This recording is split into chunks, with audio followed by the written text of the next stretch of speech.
in Central European time. So we wait for the people coming. So I begin the introduction of today's launch webinar. So welcome all here to this year's first BioBoosters hackathon launch webinar called Hemp Hack, Innovate to Elevate. So first, let's get some rules of the launch webinar. So this launch webinar will be recorded in case somebody, maybe your colleagues that couldn't come today, can watch this recording afterwards and to listen the challenge that the challenge provider is presenting here once more, and to build up the better team to give the solutions. The one rule of the launch webinar is that all the questions should be asked in the chat, or you raise the hand after the presentations. So welcome to the BioBoosters launch webinar. And who are the BioBoosters? Just to let you know, the slides are not moving, of course. So the BioBoosters are the 9 partners that gathered together and did the really great project from the Interreg Bio PSR region. And we comprise of 9 partners from 7 different countries. And each of this country is responsible of their regional hackathon that are focusing on the innovative solutions in the circular bioeconomy area. And this launch webinar is focused on the Estonia, and behind this hackathon process, there are 3 persons from the Estonian University of Life Sciences. My name, I forgot to introduce myself, Katrin, who's the coordinator from the Estonian University of Life Sciences side. And there is also Lily. So Lily, you can wave the participants that they can see you and say hi. Hi. And there is also Kerli behind the screen. So say hi. Hi, everyone. So, and this launch webinar is focusing on the hemp. And the idea behind that is to find the innovative solutions through this hackathon process that we have designed in the BioBoosters, and to get the knowledge of the BioBoosters model, or the idea, how it works and where the innovative solutions are coming. So then I asked the main coordinator of this project, Anna Aalto from the Jyväskylä University of Applied Sciences, to describe you the concept of the BioBoosters. So I ask you, Anna, to share the slides and to give the overview of the BioBoosters hackathon concept. Okay, thank you. Just a moment.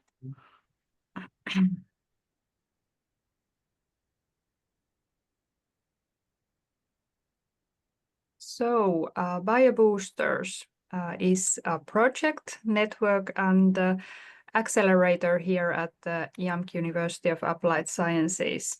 And as been told, my name is Anna Aalto, and I'm a project manager here in the BioBoosters by YAMK in our Institute of Bioeconomy, the business accelerator. And I am currently leading this BioBoosters Boosting Circular Transition project, which I will be introducing shortly today. And the project has been running now for 2 years. We are entering the final year, and the final spring of hackathons. We have so far already run 13 business-driven hackathons to solve different circular transition challenges for bioeconomy sectors and leading bioeconomy companies in the Baltic Sea region. And we are well on our way to meet our target of 18 hackathons and up to 20 research, development and innovation or business cooperations launched as a result of these open innovation platforms, the BioBoosters hackathons. So the hackathons are bringing together the challenge provider, the company with a problem, the potential solution providers from business, from research, from different fields, and as well experts and specialists from business sector, from industry, from research to tackle these challenges. So we are really bridging together circular economy transition know-how to help the bioeconomy sectors in the Baltic Sea region. So, as introduced, we have 9 partners, and all of us are hackathon organizers. We are running 2 hackathons in the course of this project, but YAMK University of Applied Sciences and our accelerator, we have initially started this hackathon model already in 2021, so we have a background of about 16 hackathons before the project launched. So there is a lot of experience on this model, and we are of course all also learning from each other. We are learning from the hackathon know-how of all these countries involved, and we are building this hackathon model based on the feedback from all of the participants, from the solution providers, challenge providers, mentors, and also the organizers. And the partners, as mentioned in Finland, we are working in the central Finland at the Institute of Bioeconomy and Bioeconomy Campus in Saarijärvi. And there we have a network of bioeconomy companies and startups, also internationally. So the BioBoosters by YAMK accelerator is also running a startup accelerator program, and we have a network of agritech startups around the globe, basically at this point. And we are bringing these networks to the BioBoosters hackathons as well. From Sweden, we are strong in the forest sector especially. We have partners, biofuel region and paper province with good networks in the forest bioeconomy sectors. And in Germany, Vitena Science and Business Park is connecting us to the bioeconomy sectors in Germany, and also focusing a lot on the health aspects of bioeconomy scope. In Poland, our partner is ProCivis, which is an NGO building a bioeconomy innovation ecosystem in Świętokrzyski Voivodeship region. And Lithuania, Sunrise Tech Park, leading national cleantech cluster operator. And in Latvia, Vitseme planning region, a well-connected bioeconomy innovation ecosystem leader nationally, and focusing both on forest and food sectors. And then coming to Estonia, we have 2 partners, Estonian University of Life Sciences and Pärnu County Development Center. So a vast network to help us out in all of the hackathons. So a hackathon is essentially an open innovation process, and this is the whole service path for you, what happens within the 10 weeks and what happens before that and after that. So it all starts with a need of a challenge provider, a company that's looking for solutions and partners to help solve a certain sustainability challenge in their business operations. And we come together with the challenge provider and we come to a service agreement where we define what is the challenge, what are we looking for, what are the evaluation criteria, and who are the target groups. So what kind of cooperation does the challenge provider wish to build in the end of this hackathon process, and what kind of expertise is needed for that, what kind of restrictions, guidelines, and aspects affect the evaluation of different potential solution ideas. Now we have formulated a challenge. We know what we are looking for. We know who we are looking for, and what is the end result we would like to see, what kind of cooperation we would like to launch. And now we come here to this day, the launch webinar, where we are ready to launch an open call to look for the solution providers. Look for innovative startups, innovative SMEs, research teams, whoever who can solve the challenge in partnership with the challenge provider. The open call usually, and in this case as well, lasts about 1 month. So today we open the registration where anyone with an idea can share that idea and express their interest to join this process. And by the end of the call, in this case, the 14th of February, easy to remember, Valentine's Day. So by that time, we have a selection of applicants. So from the applications that have been received with the open call, we will, with the lead of the challenge provider, select who will enter the closed part of the hackathon process, where we operate under non-disclosure agreements and connect the selected teams with mentors, connect them with the challenge provider to develop their proposals and solution ideas further, and to come up finally with a cooperation proposal and pitch it in the end of the hackathon days. So the closed part of the hackathon starts with an online kick-off webinar, and there we are able to introduce the selected ideas. The teams are able to present themselves and their idea.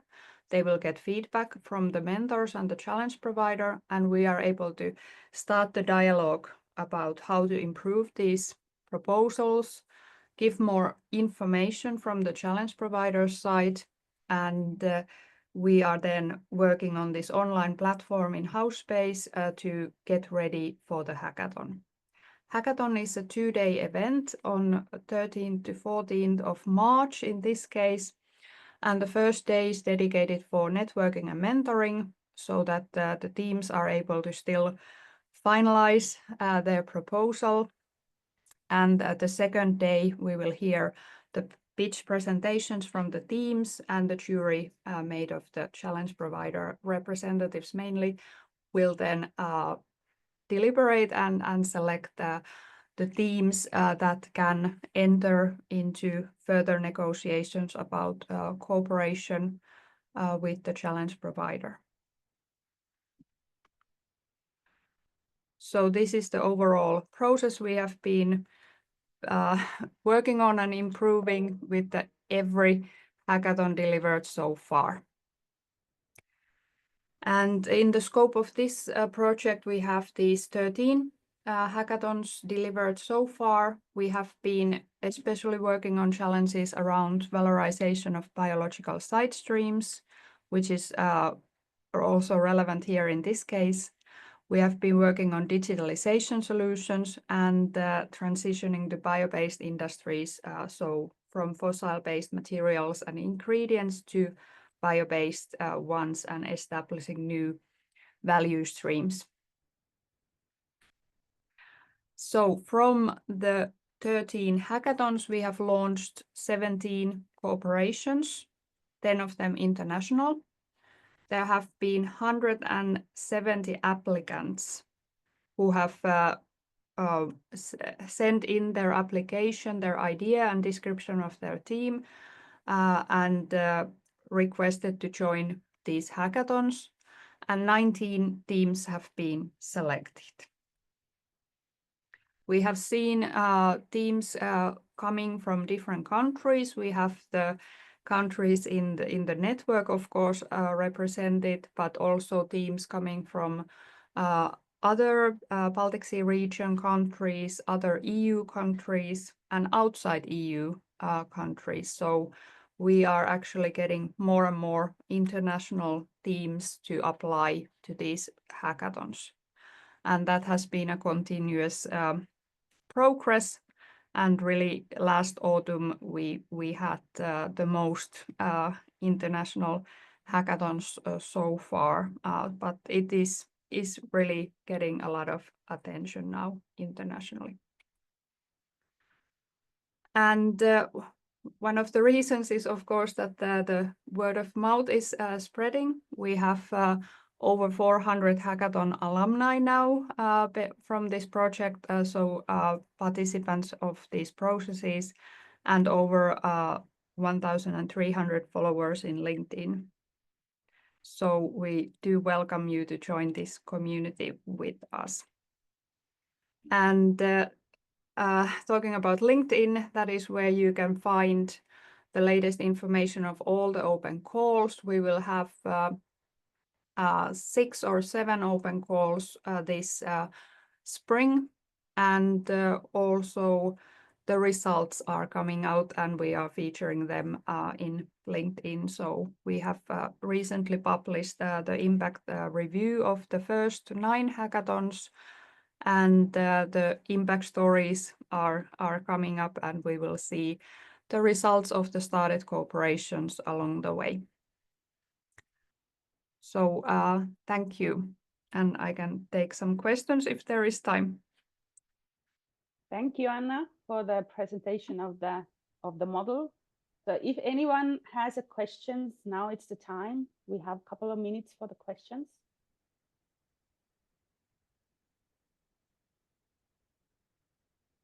So if not, so you can always email us and we can explain it more. So thank you, Anna, again. So now, Sarah, something?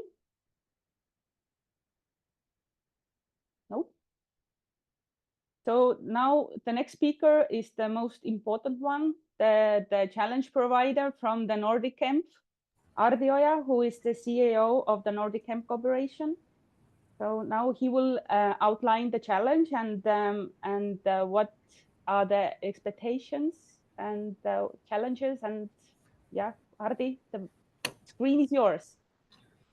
Okay, thank you. So hello everyone, my name is Ardi Oja and I am the CEO of Nordic Hemp. I will share the screen also.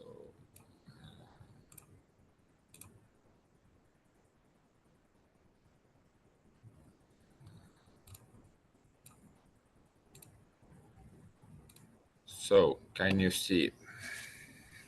I hope you can. Yes. Good. So a little bit about Nordic Hemp. Nordic Hemp is the cooperation of hemp farmers, and it was founded in 2017 by the 5 biggest hemp farmers in Estonia. Actually, Estonia is the 3rd biggest hemp growing country in Europe.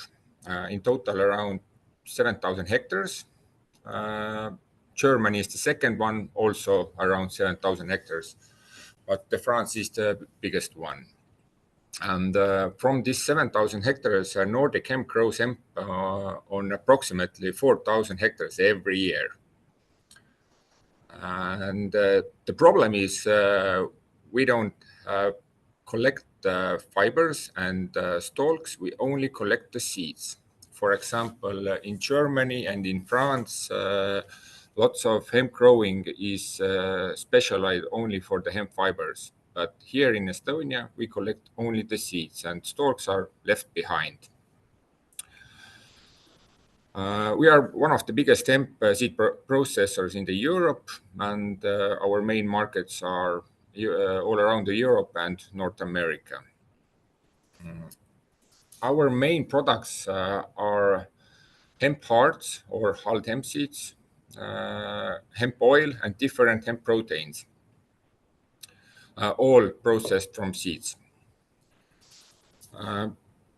So let's stop wasting the hemp stalks at the moment, because all 4,000 hectares and in total 7,000 hectares hemp stalks are left on the fields. And for example, if I tell anybody that we only collect the seeds and left the stalks on the fields, then they're all surprised, because it's a really good and potential material. So what are hemp stalks? Hemp stalks are basically the stems of the hemp plant. We collect the seeds, we cut the top of the plants, and then stems are left behind. On the below picture, you can see also rectangular hemp bales, what we have collected from the fields. And what is different, for example, in Estonia collecting hemp stalks and in France? We can collect it in spring, because we have snow on winter and we can use winter retting system. For example, we left the stalks stay on the fields, and on spring, when the fields are dry, we can collect right away. But for example, in France, where they collect the hemp stalks in August, then they cut the stalks down, let it retting on the field 2 weeks, then they turn it around, also waiting 2 weeks, and then they collect it. So, for example, they have to go to the fields 4 times to collect the stems. We can do it only with 1 time on spring. That is opportunity for us. So, of course, there are also different types of hemp varieties. There are only fiber varieties, which are 4 meters tall. We are using our main variety is Estica variety, which can be considered as a dual crop. We can collect the seeds and the stalks. The height of the plant is around 2.5 meters. So yeah, so our varieties are also good for collecting the stalks. So from the stalks, if stalks are collected, then you can decorticate it. And from the decorticated hemp stalks, you get 3 different materials: hemp hurd, hemp fiber, and hemp dust or microfiber. I have also the sample of, for example, this raw material hemp fiber here. And there's a hemp hurd, or called as a sheaves, also hemp sheaves. And also dust. I don't want to play with that too much. So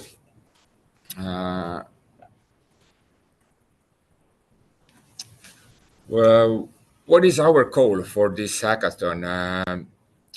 To find creative solutions how to valorize the hemp stalks. For example, I put this picture here is actually on purpose, because this is a flooring panel made from US company Hemp Wood, and they are making flooring panels directly from the hemp stalks, so without decorticating into three different products. So don't stick with the ideas only to have solutions for these three products we get after hemp stalks decortication, but you can also have solutions to produce something from the hemp stalks right away. Here I have a sample what hemp stalks look like before decortication. So yeah, this is the good example how they use it. They're pressing hemp stalks directly together. It's like a compressed hemp stalks panel, which are perfect for flooring. So what we are looking for, we are thinking out of the box. We know there's lots of, not lots of, but there are producers who are using hemp hurds and fibers already. But mostly hemp hurds are used for the animal bedding. Hemp fibers goes to bioplastic or textile industry. And hemp dust or microfiber mostly is going back on the fields as a fertilizer. But we are looking some innovative ideas. There's lots of things you can do. There's so much open potential you can open it with the bold and creative ideas. And do not forget if you participate with your project, do not forget that this has to be also economically viable, because otherwise it's quite complicated to finance it. Here I had some pictures what is already done from the different parts of hemp stalks. You can see textile, bioplastic, hempcrete, most popular product, paper also, and quite a new product is women hygiene products. So, and here I add some pictures what can be done. For example, there has been research to make or use hemp stalks for producing batteries. I don't know that somebody is producing it, but there are some studies and university researches for it. Also, it's possible to make activated biochar from hemp hurds, which can be used in water filters, or, for example, you can use hemp fiber in air filters. Also, hemp hurd is containing lignin percentage is same as in wood, and lignin is quite good product to make different things out of it. So the sky is the limit. And also I added one picture from the bulletproof vests, because actually hemp fiber is the strongest natural fiber in the world. And there has been also some survived samples from hemp clothing up to 8,000 years old. So maybe you can use it to produce bulletproof vests from it. But it's just an idea. As I said, sky is the limit. So what we are offering? We are offering all the materials for the trials, hemp stalks, hurds, fibers, dust, wherever you need for the trials from the ideas. Also the analysis for the provided materials. And if we don't have special analysis, we can make it, no problem. Support in finding a mentor specialized in the relevant field if needed. you can always ask from us to guide or to ask somebody to find a good mentor for this specific field you are participating in your project. And full access to Nordic Hemp existing know-how and expertise. And for the winning team get the chance to collaborate with Nordic Hemp to start building and implementing their concept together. So, thank you, and if you have any additional questions, feel free to ask. Thank you, Ardi, for the presentation. So now is the time for the questions. It's the best timing to ask the questions live.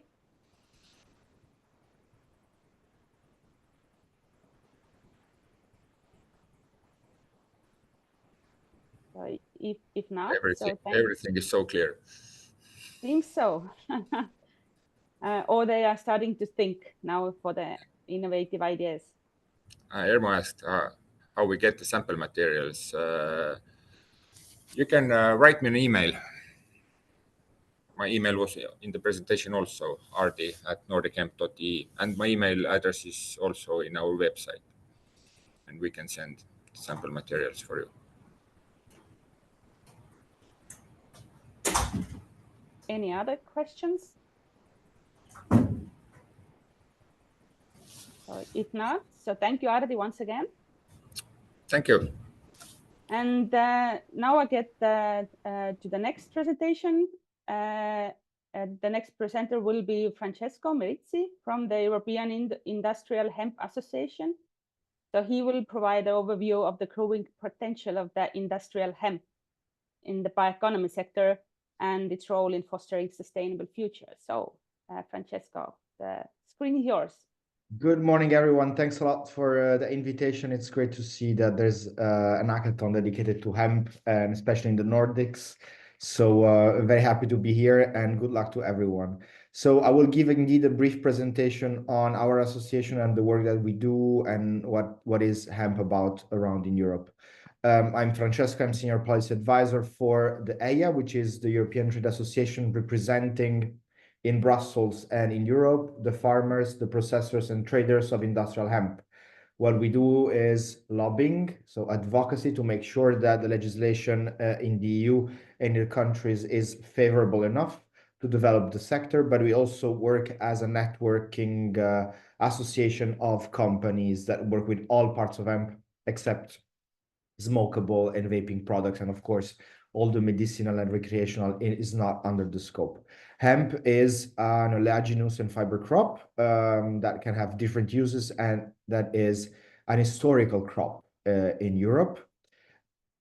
We have 250 members, counting companies, researchers, associations, and we can see that hemp is everywhere, and it has always been everywhere in Europe, from the Finland to Sicily. It is a very versatile plant that has been used for centuries. Today, we have around 50,000 hectares in Europe. The surfaces are more or less stable from one year to another, since they have been stable for the past 10 years almost, with a light increase every year. The biggest producer in Europe is France, and we have many countries that are trying to catch up, and we do hope that there will be double the surfaces that we have today before 2030. We have competitors at international level, especially China, Canada, and USA, both for fiber production and seed production, but also from the cannabinoids from the flowers.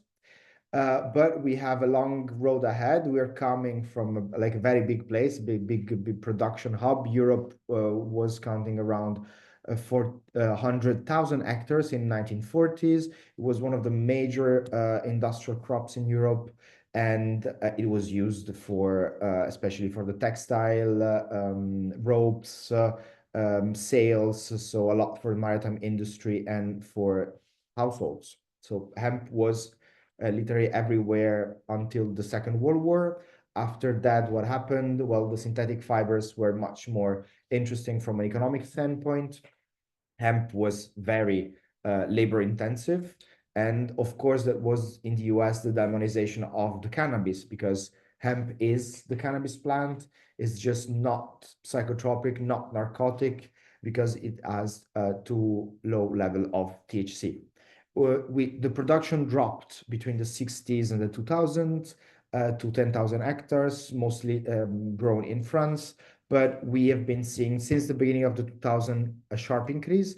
And now we have like 44,000 hectares officially accounted for in 2022. Today, we can say we are around 50,000 hectares. So what's our objective in Brussels? Well, we of course would like to have all the parts of the plant to be used. And of course, when you plant hemp, it is for a specific purpose, either the flower production for the extracts that you can see on the right side of the screen, for the seed and seed production, and for the straws. But it is a very interesting plant because you can use the co-product. So if you grow the flowers, you can use the straws, or you can, if you grow the seeds, you can use the straws. So it is very important to aim at the full sustainability, which means also using all parts of the plant. When it comes to different applications of the in bioeconomy of the straw, of course, we have, let's say, three main fields: construction products, which are probably the technology that is the most ready on the market, and also it has a great potential for storing CO2. If you grow hemp, you store carbon, and then you store carbon in the material that you built in a house, for example, or like in walls or in insulation mats. Then we have, sorry, then we have composites, paper, and packaging. So everything that comes from the pulp and the fiber, then is mixed with resins, for example, to make chairs, to make skis, to make many type of different products. Hemp fiber is today used for a specific paper production. In the past 40 years, it was probably the main output in Europe. Last but not least, textile and non-woven products. Maybe this is the most, let's say, that's difficult sector because it requires a bit more innovation and technology and adaptation of the value chain.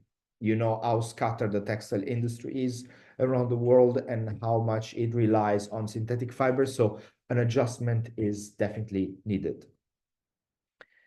Now, just to give you some numbers of the turnover of the different sector, you can see here how lucrative the non-woven, the natural fiber, synthetic, and construction markets are.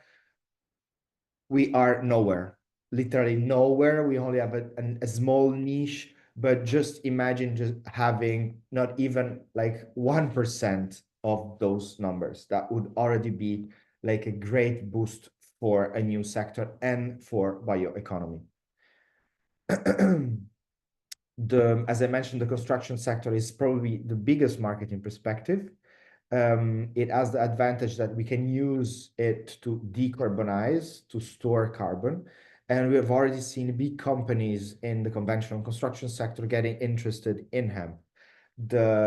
The difficult aspects relate mainly to the raw material processing, so the decortication facilities that are needed to obtain the straw, so the fiber or the chives, so the ligneous part of the plant, to be used, for example, in hempcrete. And then there are alternatives, it was shown before by Ardi, like hemp wood, you can see on the screen. There are other techniques to use hemp straws without decortication, and those are probably very interesting because they require less energy, of course, and less investments.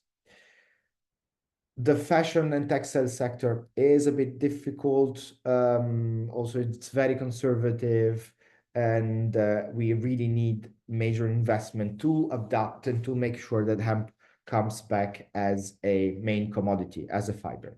However, we've seen in the past 2 years, the French flax producers, who are the biggest producers of flax in the world. Just imagine that around 80% of the flax linen volumes are produced in Europe and mostly in France. Well, these operators have started growing and processing hemp in their flax facilities.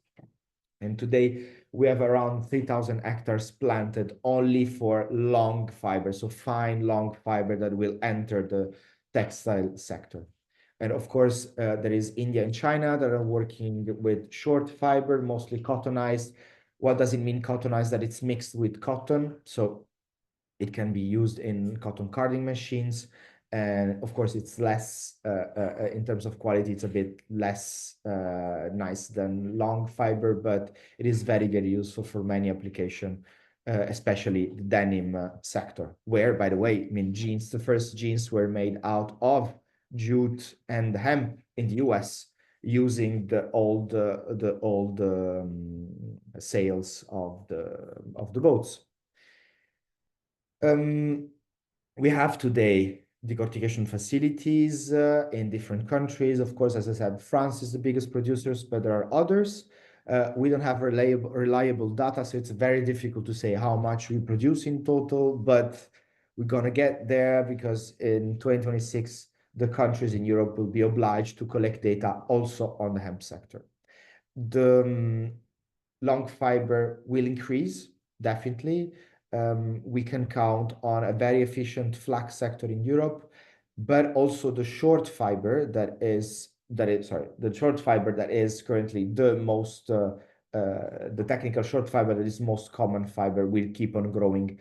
And we've been seeing investments, for example, in Sweden, there is a decortication facility and a construction product industry that were co-financed by the government in Sweden. So we have good opportunities ahead, and I would definitely pass this last message. It is the right time to invest in hemp bioeconomy, not only invest money, but invest like energy, like mental resources. So enjoy your work. I do believe that we do believe as AYA that we have a lot of opportunities, but innovation is needed. And good luck to everyone, and thanks a lot for this initiative. And maybe just one last point, sorry, if you're more interested in knowing more about hemp, we'll have our annual conference in June in Berlin from 11th and the 13th. So you can hear about hemp innovation and products. Thanks. Thank you, Francesco.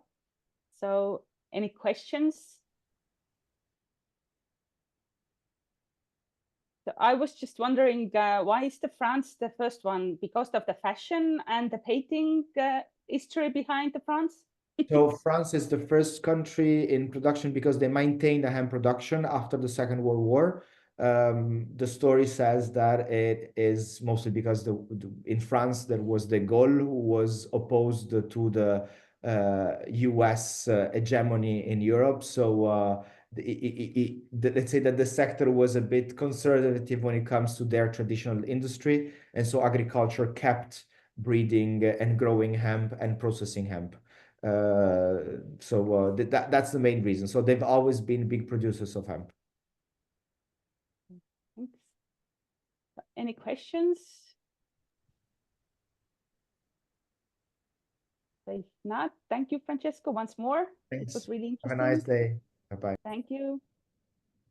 And now we are proceeding for the deeper understanding of the scientific potential of the valorizing the hemp chemically. So now ask Sabaratiam. You can call me so Saba. shortly Saba. Yeah, I know, Saba, but I tried to pronounce your name. So Saba, please, the screen is yours. Thank you.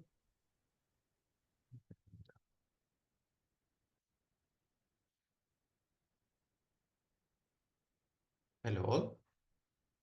I'm Sabaratham Shanmugam. I'm an assistant professor in chair of biosystems engineering, where we focus more on the pre-treatment of various biomass and how to valorize them in order to make them as a value-added products. And today I'm here to... Sorry, Saba, it's not the full screen, it's the presentation mode.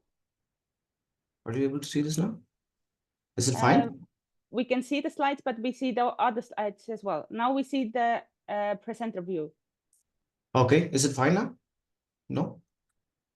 It's not the full screen. We see the additional Right. slides. Just a moment.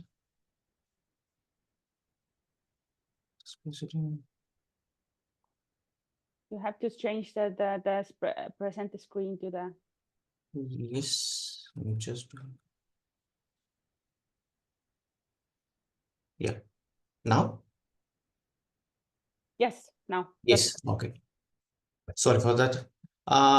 As I told you, I'm Sabaratnam Shanmugam. I'm an assistant professor in chair of biosystem engineering. Our research is focusing more on how to pre-treat and fractionate the biomass in order to valorize them into a value-added product. We are working on different types of biomass, starting from the lignocellulosic, microalgal, and textiles, and so on. And today I'm here to discuss about the potential of how to unlock the potential of hemp byproducts, mostly the stalks and the fibers, using chemical valorization methodology, and how to make them as a sustainable feedstock for the biorefineries. As you all know, apart from providing the energy, the fossil fuel refining have provided several products which we are using on a daily basis. However, the over exploitation of these fossil fuel based materials have ended up in several global challenges, which includes climate change, resource depletion, geopolitical instability, and so on. So in order to address all those challenges, we should come up with an ideal solution that actually help to make the similar kind of a product without the fossil origin. And we think that lignocellulosic biomass is a part of such solution. In order to make them an ideal solution, we must know how to valorize them, how to efficiently use them, which maximize the efficiency and reduce their waste. Uh, as you all know, the lignocellulosic biomass is majorly comprises of three important components: cellulose and hemicellulose. Those are the sugar moieties, which held together by the three-dimensional phenolic molecule called polymer called lignin. If we are able to fractionate these three components, then it could be act as a feedstock that actually produce the similar kind of a product which we are getting from the fossil-based origin. And hemp could be act as such a feedstock because after you are extracting out the traditional components such as seeds, oils, and proteins, you ended up with the hemp fiber, which majorly comprises of two important components called the bast fibers and the hurd. The primary bast fibers are used for the textiles, whereas the second bast fibers are useful in making the composites, the traditional composites and other application. And we are ended up with the hurd. But the hurd alone will constitute for around 60 to 80% of the total biomass of the hemp, which is a woody and lignified inner tissue. And predominantly it is used for this low value application like animal bedding, construction sectors, and garden mulch. But the hemp hurd stock, as RDOS said, it is chemically very close to the wood. It majorly comprises of almost 50% of the cellulose and 25% of hemicellulose, and the lignin will alone constitute for 20%. So if we are able to fractionate these three components, this could be act as a sustainable feedstock for the biorefineries, where we can make a number of value-added products. But in conventional lignocellulosic biorefineries, as you all know, they requires a homogeneous virgin biomass, and they adopted this cellulose first approach, in which they focus more on cellulose and hemicellulose for the production of fuels and chemicals, and lignin is predominantly used for making the low energy application like heating or burning. So what we should do is we should find an ideal solution like hemp stock. We should know how to valorize this agriculture associated industrial waste, and also the lignin, under the lignin which is associated with this waste. Why lignin is? It is the most abundant natural resources of bioaromatics, and it is the only available resource of bioaromatics. Due to its low oxygen content, it can be used for producing the high energy density building blocks for the chemical industries as well as the fuels. But the major problem associated with the lignin is its recalcitrant structure.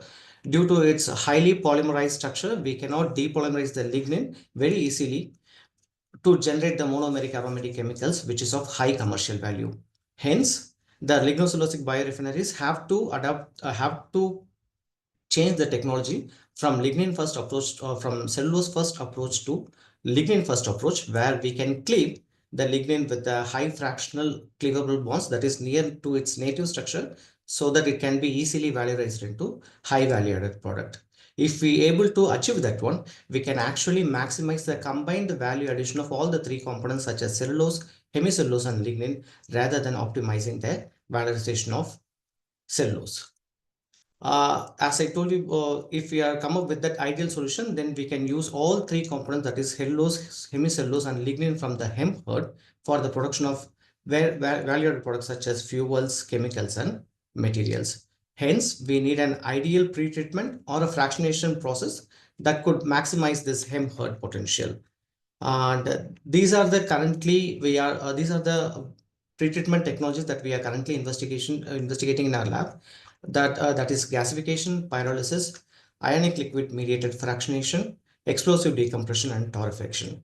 When we apply these technologies, we ended up with different fractions of biomass. In terms of gasification, we ended up with the syngas, which can be chemically valorized for the production of chemical building blocks and also the energy carriers. In terms of pyrolysis, we ended up with bio oil and the biochar. Bio oil is having a high concentration of aromatic molecules, which could also be which is obtained from the lignin fractionation. And when we use this nitrogen-based explosive decompression and ionocellulosic process, we actually fractionate all the three fractions of biomass, so that we can actually use all the three components instead of leaving one behind, such as lignin. In terms of torrefaction, we actually torrefy the biomass for the product. Traditionally, the torrefaction is involved in making the briquettes or the solid biocarriers, but we have repurposed this technology. And how to make this torrefaction can act as a pre-treatment process that could able to provide the biomass feedstock that could be used in the biorefinery applications. And out of all this technology, today I am going to discuss about the torrefaction and the ionosol. In torrefaction, it is a thermochemical pretreatment where you pretreat the biomass between 200 to 300 degrees Celsius. Under this treatment temperature, the hemicellulose will be cleaved, will be degraded, and it is converted into the volatile gas, which will be collected in terms of a condensate. As you all know, the hemicellulose is a major contributor of the inhibitors. If you selectively remove the hemicellulose from the biomass, then you end up with a biomass that comprises of cellulose and the lignin, which is devoid of inhibitors. And after you torrefy the biomass, it became brittle, so that it requires less energy to grind that one. And also it can be easily transported and stored for a long period of time. When you come for the product distribution from the torrefaction, as I said, we ended up with the two different products. The one is a condensable gases, and we call it as torrefaction condensate, which is organic rich acid form that majorly comprises of acetic acids and water and other solvents. And the torrefied biomass is of low concentration of inhibitors. And the most important thing is, whatever types of composition you put into the torrefaction reactor will have a homogeneous composition after the treatment. The hemicellulose will be removed and you are ended up with a similar composition of cellulose and lignin.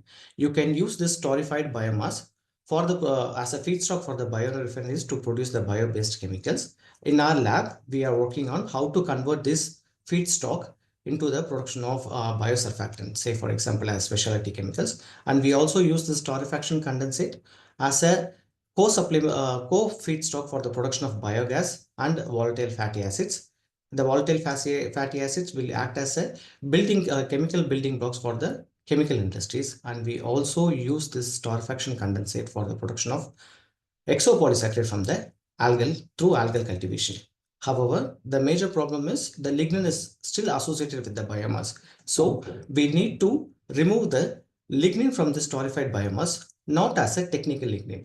Predominantly, the available techniques such as sulfur and sulfur-free processes and all the other processes are able to extract out the lignin in terms of a technical lignin. They merely treat them as a kind of a waste.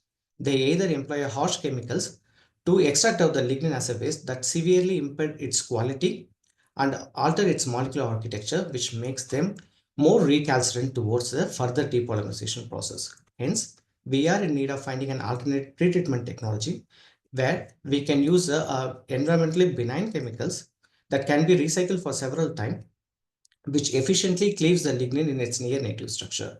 One such treatment is the ionic liquid treatment, which we are currently investigating in our lab for past 3 years, where the ionic liquids are nothing but their salts. They are the salts that are liquid at an ambient temperature, which is made up of two important constituents called organic cation or organic or inorganic anions. Due to the infinite number of combinations which is available in the nature, it can be used to design for our end application. And the acidic proton, which is present in the ionic liquid, is actually involved in this lignin oxidation. Compared to that of the conventional organic solvents, it has several advantages in terms of negligible vapor pressure, high thermal stability, and apart from that, it can be recycled for several times.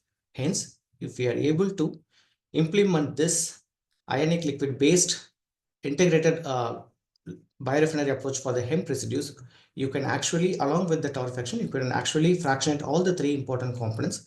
The hemicellulose derived condensate can be used as a feedstock for the microalgal and the biogas production, whereas the cellulose will be converted into the microbial conversion for the production of value-added product, which includes biofuels and other value-added products.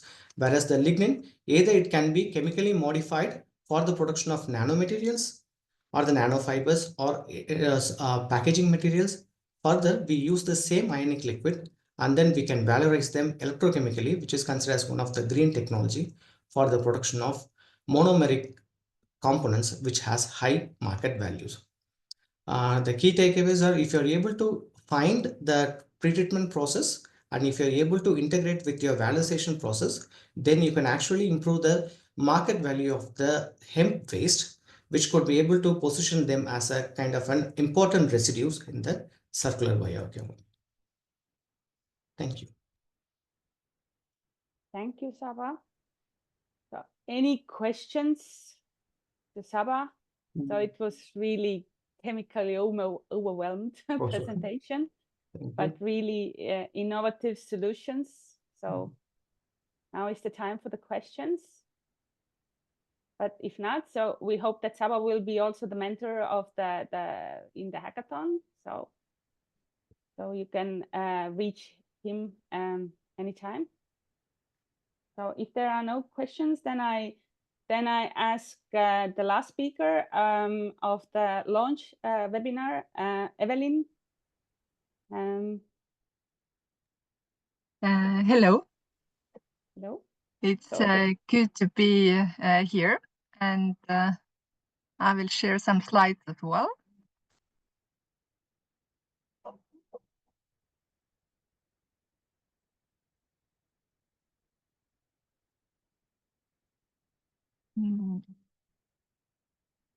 Can you see it in full screen now?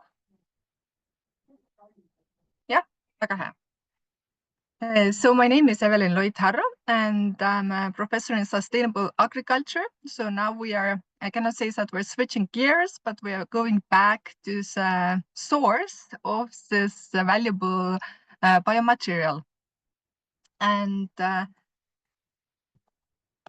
as I said before a few times already, is that hemp is a very unique crop with a very wide range of raw materials, and it can be useful for very different kinds of industries. And as it was said before, it has been studied already for hundreds of years. In the beginning, it was more important in terms of medicinal use, but now it has many more values.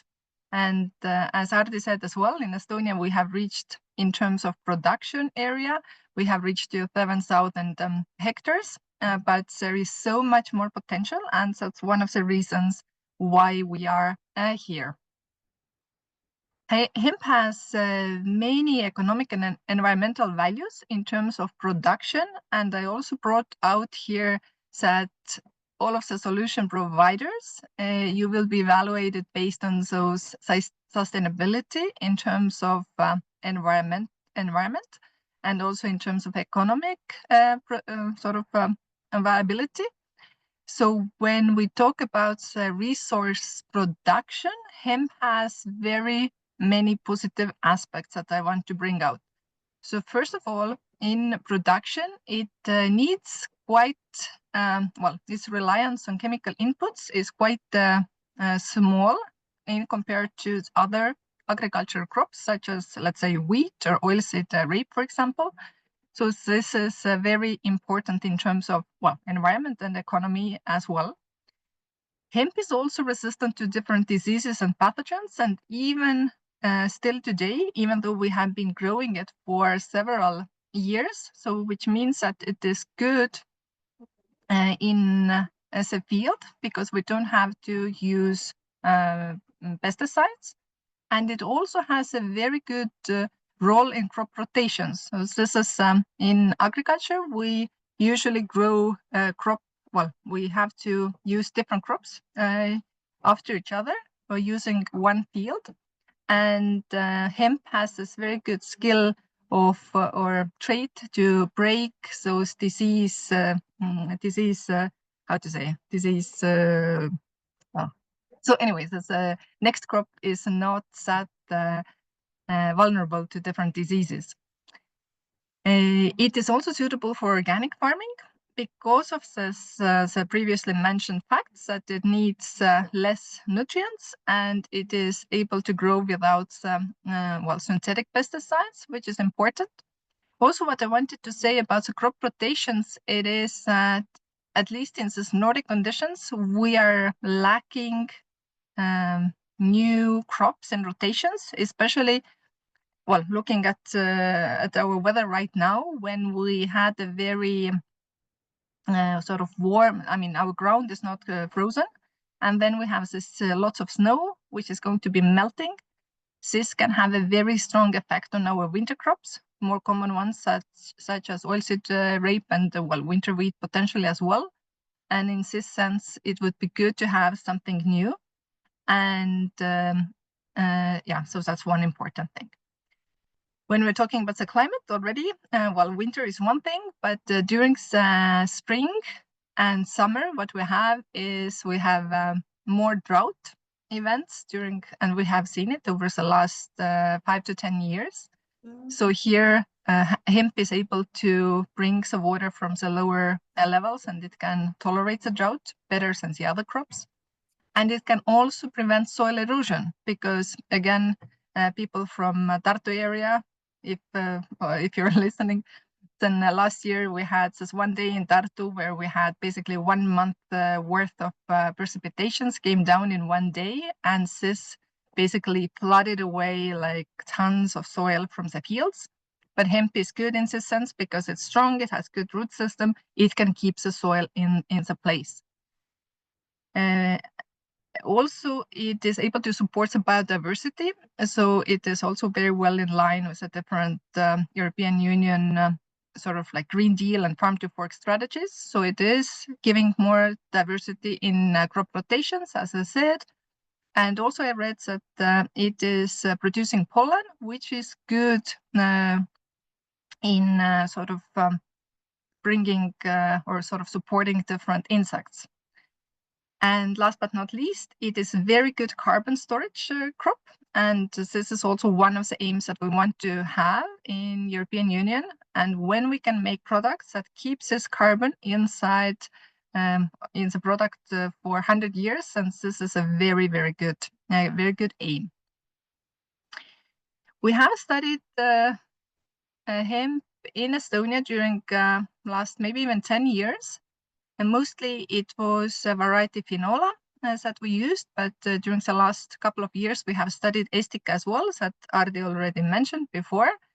And what has been studied is a response to fertilizers, that what to add, how much to add, whether it should be ammonium or should it be nitrate.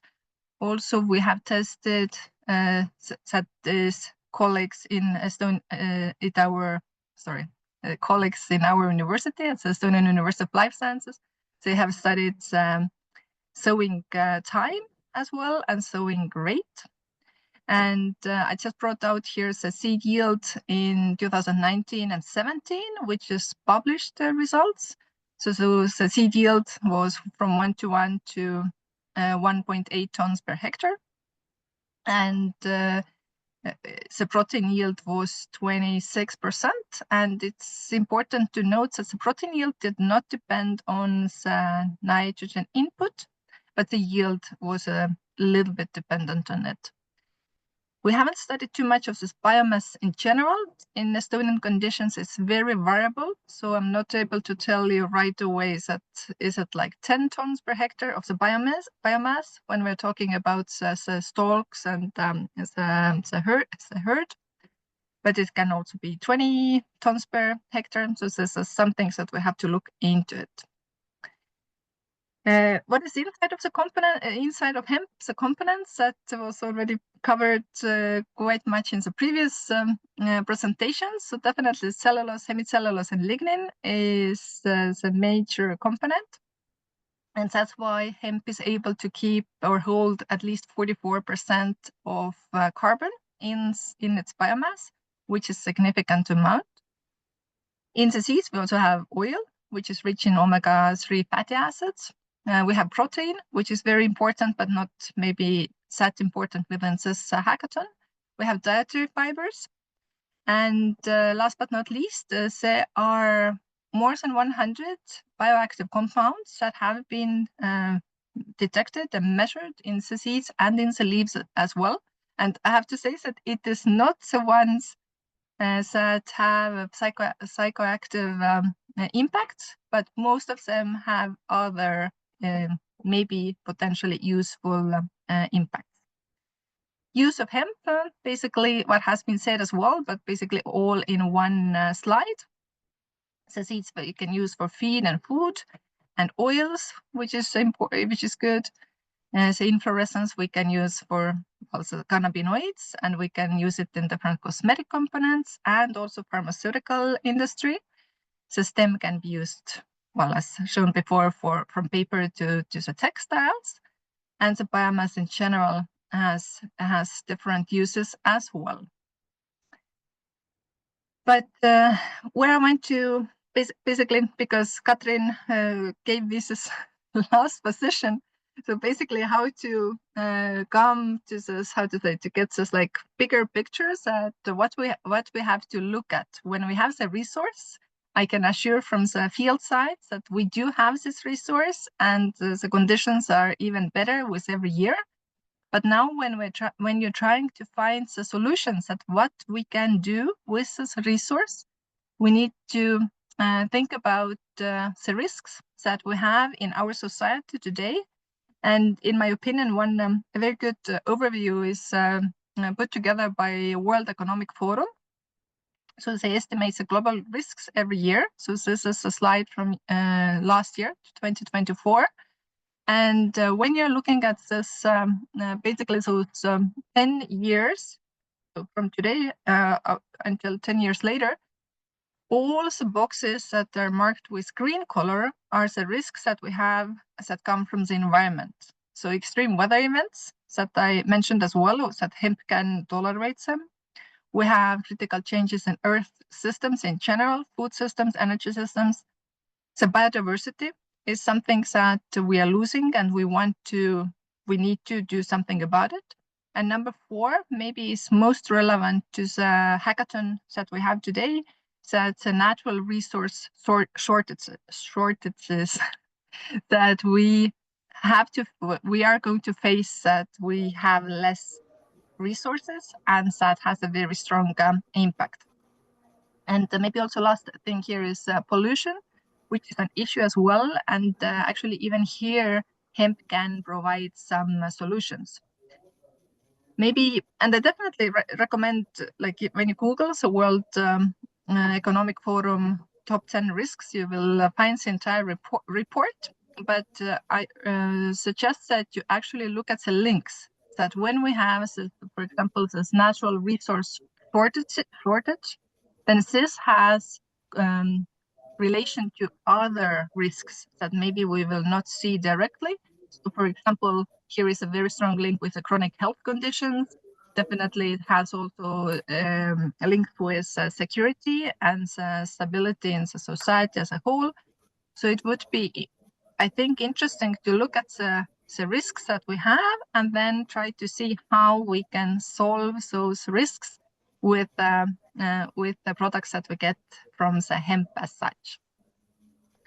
And last, what I thought that is also important to keep in mind is important to think about the volume and the value, because they sort of here is a nice triangle made by Stegman a couple of years ago in this circular bioeconomy context, that we have in the bottom, in the widest part of the triangle, we have high volume that we can use for energy, heat, and fuels, but the value is not that high.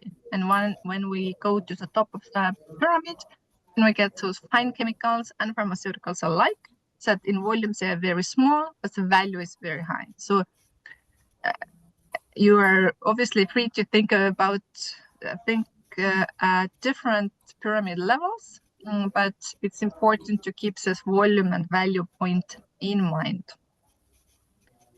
And to conclude this, so first of all, like, keep in mind that the value chain starts from the field, and what we know so far, hemp definitely is a very positive crop in the field, and what we see so far at the moment is this value chain continues. It does not have too many risks on a field side. I suggest you think about the risks that we have in the world and what the society needs when you're thinking about the solutions. And then finally, this volume and value question, which is important in sustainability, or this how well this idea can carry us in the future. And we are here to help you. And I also, well, I didn't do it alone. So Mailis Korg and Erki Mäeorg from our team also had gave me lots of help, and we will be here for you during all of this process. So thank you so much. Thank you, Evelyn. And yes, as Evelyn said, she will be also one of the mentors during the hackathon. So you can ask questions and the know-how from her as well. So thank you for all the speakers. If you have any questions, now is the time to ask the questions directly. So if not, what happens next? So next happens to see my slides. So now today was the launch webinar of the Hemp Hack Innovate to Elevate. And now after the seminar, or this launch webinar, there will be a call to team up and register for the hackathon process. So I also put the link here where you can already sign up for the hackathon. But you can also think a bit and combine different experts and apply for the hackathon. And the deadline is the 14th of February. So everybody are welcome to apply. And if you have additional questions, the challenge provider and all of the BioBoosters by EMU team, we are all here to help you and answer all the questions. Don't be shy and team up and apply. Oh, it gets rather rhymes. So, but if you have any questions, now is the time. We have a couple of minutes. So there was a couple of questions in the chat. One of them was, to the challenge provider, do you have the certified organic eco-label materials? Can you answer for this? Yes, I replied also. Yes, we have organic materials as well. Actually, most of our seeds, what we are processing, are organic. So I think 80% is organic and 20% conventional. So we can harvest both organic stalks and conventional stalks. Okay. And all the other questions were already answered in the chat. But if you come up to the other questions, then please feel free to ask. And to close up this launch webinar, so be brave and apply and put your innovative ideas to the real life, and hope to see your applications so the 14th of February. So thank you all for the webinar and see you soon. Thank you. Thank you. Thank you.